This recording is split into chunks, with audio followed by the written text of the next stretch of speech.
সুপ্রিয় দর্শক, আমন্ত্রণ জানাচ্ছি আরটিভির বিশেষ আলোচনা দুর্নীতিকে না অনুষ্ঠানে। সঙ্গে আছি আমি মানসুরুল হক। দর্শক, উন্নয়ন প্রকল্প থেকে শুরু করে শিক্ষা, স্বাস্থ্য, প্রশাসন, বিচার বিভাগ, আর্থিক খাতসহ দেশের প্রতিটি স্তরে ছড়িয়ে পড়া দুর্নীতি নির্মূলে নানামুখী সংস্কার উদ্যোগ নিয়েছে অন্তর্বর্তী সরকার।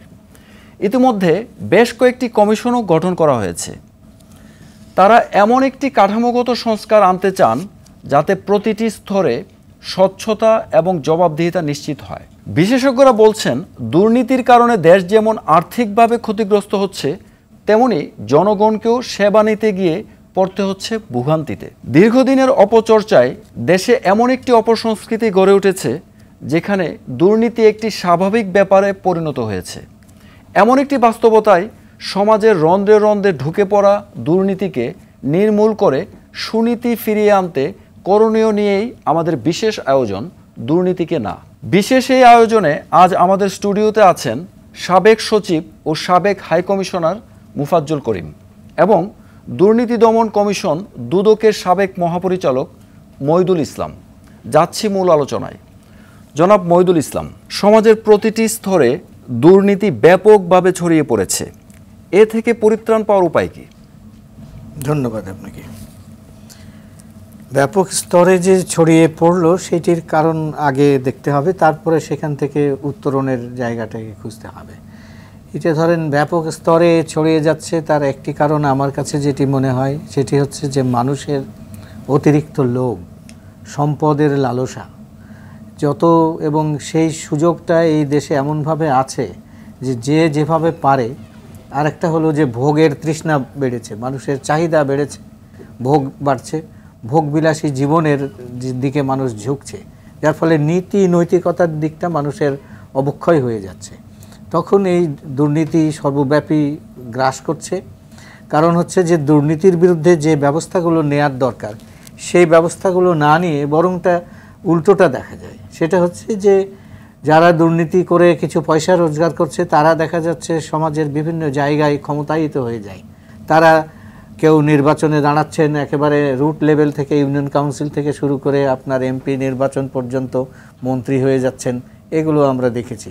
যার ফলে দুর্নীতির প্রতি মানুষের যে একটা স্বাভাবিক আপনার একটা না বলা বা একটা ঘৃণাবোধ সেইটা কমে যাচ্ছে।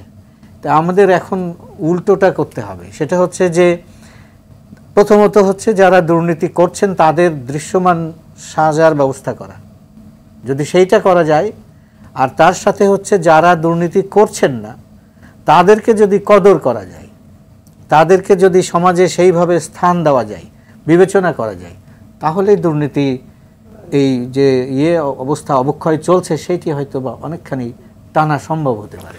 এই যে আপনি বলছেন যে যারা দুর্নীতি করছে না তাদেরকে পুরস্কার দেয়া, তো আমরা রিসেন্টলি দেখেছি যে শুদ্ধাচার পুরস্কার দেয়া হচ্ছে সরকারি কর্মকর্তাদের, কিন্তু এরপরও দুর্নীতি কমছে না, বরঞ্চ ব্যাপক হারে বাড়ছে।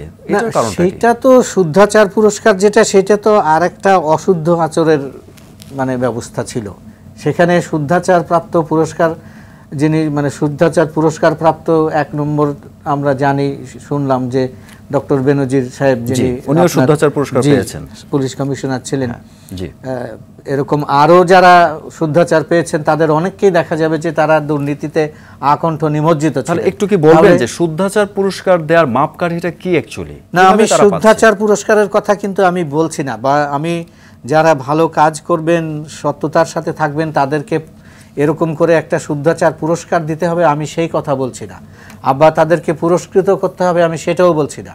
আমি বলছি তাদেরকে যেন নিগৃহীত হতে না হয়, তাদেরকে যেন যথাযথ জায়গায় যথাযথ অবস্থান দেওয়া হয়, তাদেরকে যেন মর্যাদা দেওয়া হয়, তাদের যেন মূল্যায়ন করা হয়, সেইটার কথা আমি বলছি। আবার আসছি আপনার কাছে, জনাব মুফাজ্জল করিম, একটি কল্যাণ রাষ্ট্র বিনির্মাণে দুর্নীতি কতটা অন্তরায় বলে আপনি মনে করেন? দুর্নীতি তো সবচেয়ে বড় অন্তরায়। আপনি যে কোনো ভালো কাজই করুন, সেখানে যদি আপনার একটা এমন একটা আবহ সৃষ্টি হয় বা এমন একটা পরিবেশ সৃষ্টি হয় যে যেখানে আপনি ভালো কাজটা করতে যাচ্ছেন কিন্তু দেখা যাচ্ছে ওই যে কতগুলো আপনার বিপরীতমুখী কতগুলা ইয়ে আছে, প্রক্রিয়া আছে, বা জি যেগুলো আপনাকে নিরস্ত করতেছে বা বাধা দিচ্ছে, প্রতিবন্ধকতার সৃষ্টি করছে। তো দুর্নীতিটা এমন, ভালো যে কোনো কাজের মধ্যেই, মনে করুন একটা উদাহরণ দেয়, একটা ক্রুড এক্সাম্পল, জি একটা উন্নয়ন প্রকল্প, সেটা পদ্মা সেতুই হোক আর মেট্রো যে কোনো কিছুই হোক, খুব ভালো, জনগণের কাজে লাগবে ইত্যাদি ইত্যাদি, কিন্তু সেটা যেটা হয়তো অপেক্ষাকৃত কম দুর্নীতিগ্রস্ত বা মোটামুটি শুদ্ধাচার যাদের সুনাম আছে, এরকম দেশে যদি সেটার জন্যে সে 1 বিলিয়ন খরচ হয়, তো বাংলাদেশে দেখা যাচ্ছে সেটাতে 2 বিলিয়ন খরচ হচ্ছে। জি তো কথা হচ্ছে, এটা আপনার দুর্নীতি যতক্ষণ পর্যন্ত আপনি নিয়ন্ত্রণে না আনছেন, ততক্ষণ পর্যন্ত আপনার এই যে কোনো উন্নয়নমূলক কাজকর্ম, কোনো কিছুর প্রকৃত সুফলটা পাবলিকের কাছে পৌঁছাবে না। কারণ ওই যে উদাহরণটা বললাম, যে কোনো একটা উন্নয়নমূলক কাজের জন্যে যেটা ব্যয় করা হচ্ছে, এটা একটা সচরাচর শতকরা 80% তো তার বিদেশ থেকে ঋণ নিয়ে, সেটা IMF, ওয়ার্ল্ড ব্যাংক বা যেই হোক না কেন, কি বলে এশিয়ান ডেভেলপমেন্ট ব্যাংক বা জাপান, সৌদি আরব, যেই হোক না কেন, তার ঋণ নিয়ে এসে, সবই তো অনুদান না, অনুদানে হয়তো আপনি 10%, 20% আপনার প্রকল্প হচ্ছে, বাকি তো ঋণের টাকায়। তো সেই ঋণটা তো শোধ করতে হবে এক সময়, এবং শোধ করবে কে? সাধারণ নাগরিক, এরাই শোধ করবে। আমার বা আপনাদের সময়ে, আমাদের সময়ে, তার মানে প্রশাসনের একটা অংশ দুর্নীতি করছে, এটার ভুক্তভোগী হচ্ছে সাধারণ মানুষ। জি এখন শতকরা 90 জনই দুর্নীতিবাজ, কেউ ছোট কেউ বড়। ছোট দুর্নীতিবাজ দিয়ে আপনি এত আর হিসাব করবেন না, হিসাব করার সময় বড়গুলোর দিকে তাকাতে হবে। বড় দুর্নীতিবাজ যারা বড় বড় প্রকল্পের মধ্যে থেকে ভাগ বসাচ্ছে, যারা টেন্ডারবাজিতে যারা অংশগ্রহণ করে টাকা নিচ্ছে। তাহলে আমরা বলতে পারি যে দুর্নীতি হচ্ছে উন্নয়ন এবং সুশাসনের শত্রু। হ্যাঁ, অবশ্যই উন্নয়ন এবং সুশাসনের শত্রু, কোনো সন্দেহ নেই। জি আমি আসছি আবার আপনার কাছে, জনাব মহিদুল ইসলাম।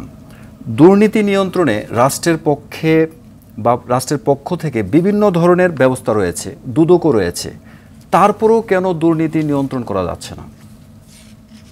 কারণ তাদের যেভাবে কাজ করবার কথা, যে সংস্থাগুলো আছে তাদের যেভাবে কাজ করবার কথা সেইভাবে কাজ করছে না।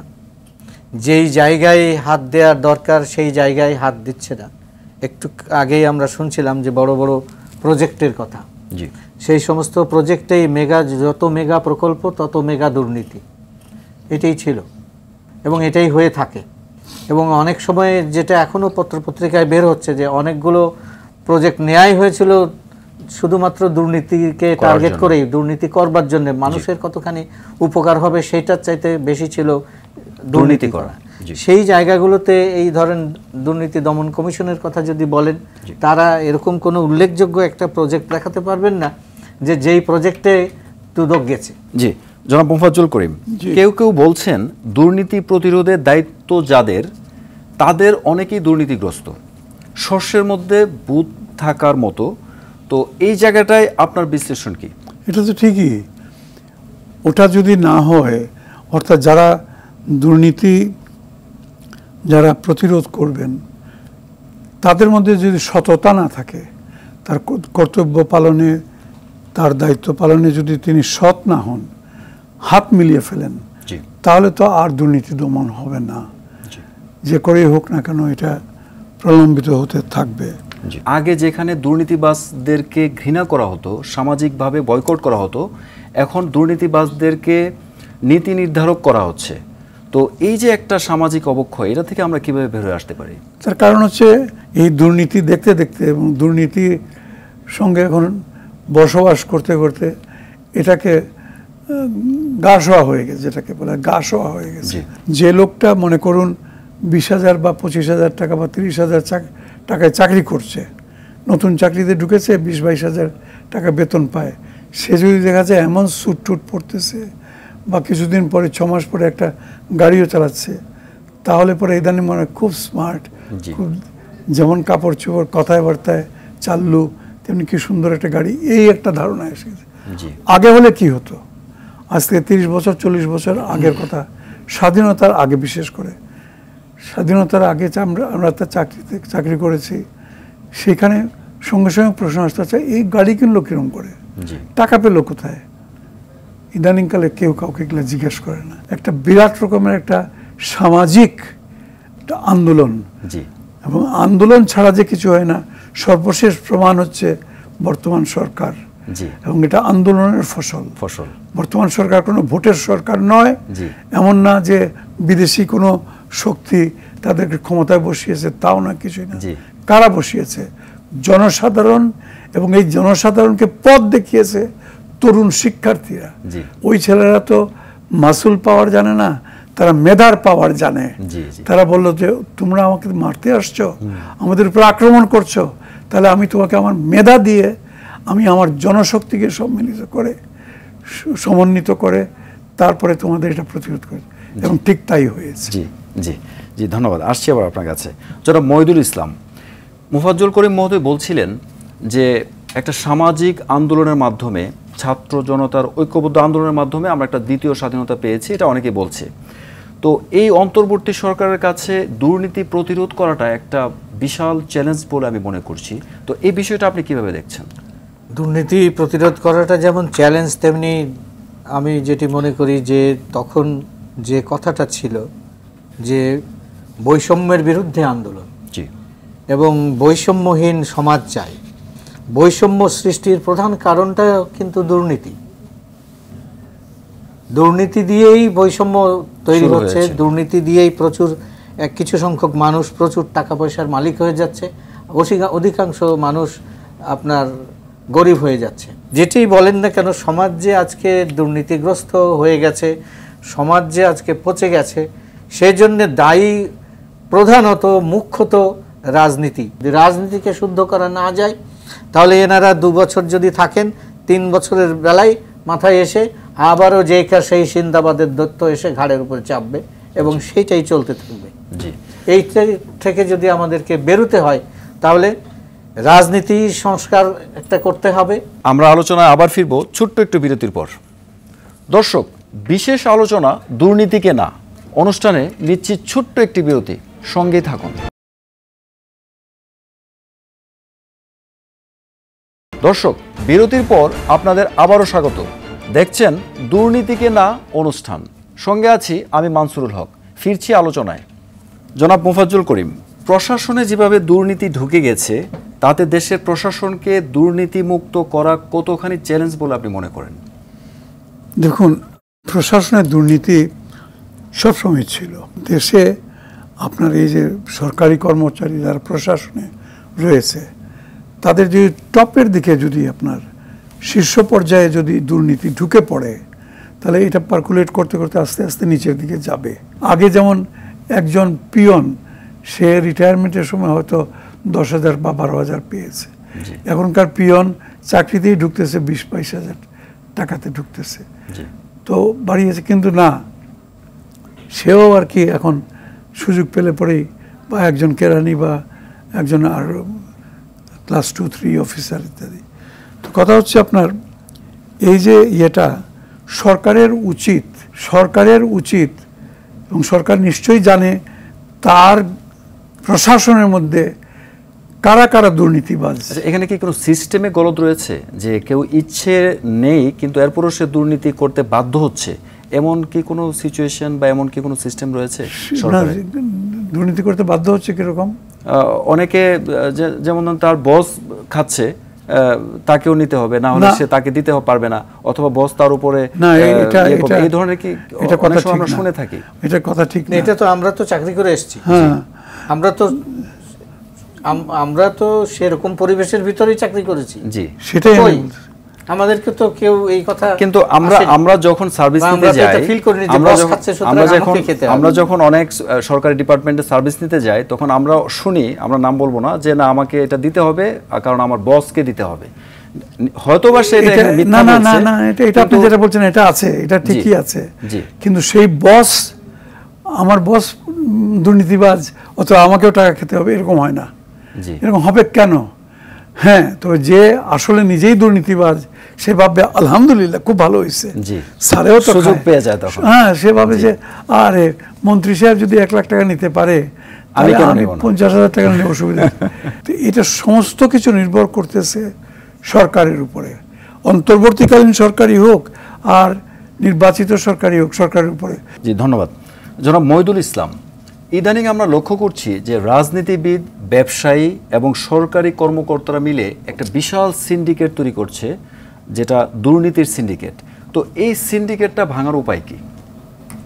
জি, সেই জায়গায় আমি আরেকটু আগের বক্তার সাথে যোগ করি। সেটা হচ্ছে যে যারা এখন যাদের বিরুদ্ধে দুর্নীতির মানে দুদক ব্যবস্থা নিচ্ছে দুর্নীতির দায়ে, তারা কিন্তু কেউই দুর্নীতির মামলায় হাজতে নাই, তারা প্রত্যেকে খুনের মামলায় হাজতে আছে। দুদকের এখন পর্যন্ত দুদক একটি মামলাও করে নাই। জি এমনকি বেনজিরের কাহিনী তো 5ই আগস্টের অনেক আগের কাহিনী, এই অন্তর্বর্তী সরকার আসবার অনেক আগেকার ঘটনা, সেটাও এখন পর্যন্ত শেষ হয় নাই, সেটা এখনো পর্যন্ত মামলা হয় নাই। আমি অন্তত সন্তুষ্ট হতে পারতাম যদি দেখা যেত যে এরা কেউ কেউ দুর্নীতির মামলায় হাজতে আছে, একজনও দুর্নীতির মামলায় হাজতে নেই। তাহলে দুর্নীতির মামলা কবে হবে আর তার বিচার হবে কবে? It's a revelation. জি বিচার হবে কবে? আপনি আজকে দৃষ্টান্ত দিতে পারবেন না যে বড় কোনো রাজনীতিবিদ যারা দুর্নীতি করেছেন, এক হলো এরশাদ সাহেবের সময়ে এরশাদ কিছুটা জেল খেটেছেন এবং বিচার হয়েছে তার দুর্নীতির দায়ে, আর সম্প্রতি ক্ষমা করে দেওয়া হলো, সেটি একটা উদাহরণ ছোটখাটো। এর বাইরে আপনি বড় কোনো উদাহরণ দেখাতে পারবেন না যে কাউকে দুর্নীতির দায়ে একদম সাজা খাটানো গেছে। সব হাজতে আছে, কেউ কিছুদিন হাজতে খেটে জামিনে বের হয়ে চলে গেছে, বাকিগুলো আপনার যদি সাজা হয়ে থাকে তাহলে আপিলে পড়ে আছে। এইভাবে সমাজে মুক্তভাবে বিচারণ করছেন। কিন্তু দুদক তো একটা স্বতন্ত্র কমিশন, এরপরও পারছে না কেন? দুদককে কি এই সিন্ডিকেটের বাইরে রাখবেন আপনি? তাহলে কি করা উচিত? দুদককেও তো এই সিন্ডিকেটের বাইরে রাখা যাবে না। এই সমাজের ভেতরে এই যাদের যাদের ক্ষমতা আছে এরা সিন্ডিকেট মিলিয়ে শস্য খেতে ভূত, শস্যের ভিতরে ভূত তো আছেই। সেই ভূত প্রথমে শস্যটাই ঠিক করা দরকার। সেজন্য আমি প্রথম যেটি বলছিলাম সেটা হচ্ছে যে আমাদের শুরুটা করা দরকার রাজনীতি থেকে, কারণ শেষ পর্যন্ত ক্ষমতায় শাসন চালাবেন তো রাজনীতির লোকেরাই। তারা যদি, যে এখন বলা হচ্ছে যে কেউ একজন সচিব হয়ে গেলেন, তো সচিব হয়ে গেলে তাহলে তো আর ওনার টাকার খায়েশ থাকার কথা না। আরে আপনি তো সচিব তাকেই বানিয়েছেন যার টাকার খায়েশ ছিল, জি তাকেই সচিব বানানো হয়েছে, তো সে তো টাকার খায়েশ ভুলে নাই। জি আপনি যে মানুষটি একজনকে সচিব বানাতে গেলে কয়েকটা গোয়েন্দা সংস্থার ইনফরমেশন নিয়ে তারপরে তো বানানো হয়, তো সেই জায়গায় এই তথ্যগুলোও তো থাকার কথা যে ওনার এই দুর্বলতাগুলো আছে, এই আপনার খারাপ জিনিসগুলো আছে, সেগুলো তো থাকে। কিন্তু সেগুলো সত্ত্বেও তাদেরকে সচিব বানানো হয়েছে, কিংবা বড় বড় জায়গায় বিভিন্ন প্রতিষ্ঠানে তাদেরকে কর্তা ব্যক্তি বানানো হয়েছে। তারা এই যে সিন্ডিকেটের মর্জি মতন চলেছে, এবং যে কারণে এই দুর্নীতি আপনার সেইভাবে দূর হয়নি। সিন্ডিকেটকে ভাঙাও যাচ্ছে না, কারণ সিন্ডিকেটকে ভাঙতে গেলে ভাঙবে কে? সেজন্য আদালতকে, দুর্নীতি দমনের আদালত আলাদা হওয়া উচিত বলে আমি মনে করি। আলাদা আদালত হওয়া দরকার, যেখানে শুধুমাত্র মানে গুরুত্ব দিয়ে দ্রুততার সাথে দুর্নীতির বিচার হবে, এবং আপিল আদালতও আলাদা হওয়া দরকার হাইকোর্ট থেকে, যাতে করে আপিলও দ্রুত নিষ্পত্তি হবে। হাইকোর্টের এই আপিল আদালতের কাছে হাইকোর্টের সেই ক্ষমতা দেওয়া দরকার, যেগুলো রিট সংক্রান্ত বিষয়ে প্রশ্ন উঠবে সেগুলোও যাতে করে এই আপিল আদালত মীমাংসা করতে পারে। তাহলে বিচারের গতিটা বাড়বে। বিচারের গতি বাড়লে আমরা সাজা দৃশ্যমান করতে পারবো। তাহলে একটা মানুষের কাছে মেসেজ যাবে যারা দুর্নীতি করে তাদের কাছে, যে দুর্নীতি করলে আলটিমেটলি আমার পরিণতি এই। জি জি জি ধন্যবাদ। জনাব মোফাজ্জল করিম, দেশে নানানভাবে দুর্নীতি হচ্ছে, দলীয়করণ হচ্ছে, স্বজনপ্রীতিও করা হচ্ছে। সমাজের সর্বস্তর থেকে এই দুর্নীতি নির্মূলে স্পেসিফিক্যালি যদি আপনি কিছু বলতেন, কিভাবে নির্মূল করা যেতে পারে? সংক্ষেপে, খুবই সংক্ষেপে। আচ্ছা, খুবই সংক্ষেপে বলবো। জি, আপনাকে শুরু করতে হবে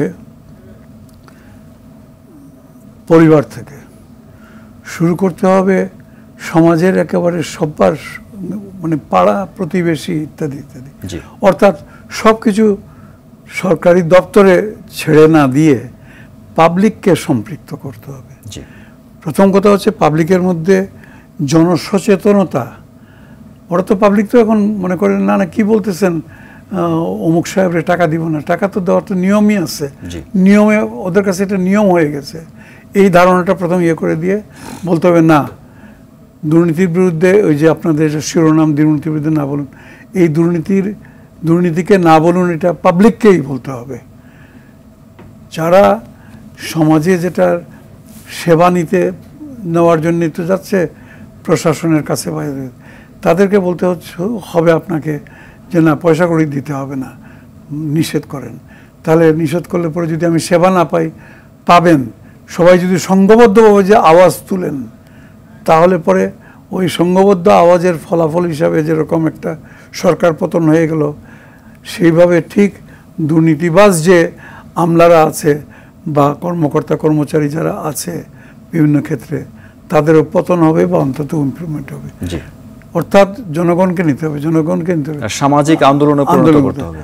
আর সেই সঙ্গে সঙ্গে যেহেতু অন্তর্বর্তীকালীন সরকারের কোনো রকমের কোনো রাজনৈতিক প্ল্যাটফর্ম নাই, কাঠামো নাই, তাহলে পরে, এবং তারা একটা নির্দিষ্ট সময়ের পরে আর থাকবেন না, তখন আসবে নির্বাচিত সরকার।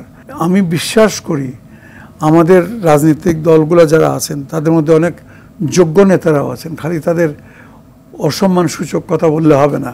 তাদের মধ্যে অনেক ন্যায়পরায়ণ লোক, সৎ লোকও আছেন। আপনি তাদেরকে কনফিডেন্সে নেন, এবং তথাকথিত যারা অসৎ, অসাধু, তাদেরকেও ডাকেন। মোট কথা সংলাপ একটা আপনাকে কন্টিনিউয়াসলি করে যেতে হবে, কম্প্রিহেন্সিভ ম্যানেজমেন্ট প্রয়োজন। হ্যাঁ, এবং সেটা আপনার হতে হবে, দৃশ্যমান হতে হবে। আপনাদের অনেক মূল্যবান কথা শুনছিলাম। সময় স্বল্পতার জন্য আমাদের অনুষ্ঠান আজ এখানেই শেষ করতে হচ্ছে। অনুষ্ঠানে অংশগ্রহণ করার জন্য আপনাদেরকে অসংখ্য ধন্যবাদ। দর্শক, আজ এ পর্যন্তই। সবাই ভালো থাকুন, সুস্থ থাকুন, RTV সঙ্গেই থাকুন। সবাইকে ধন্যবাদ।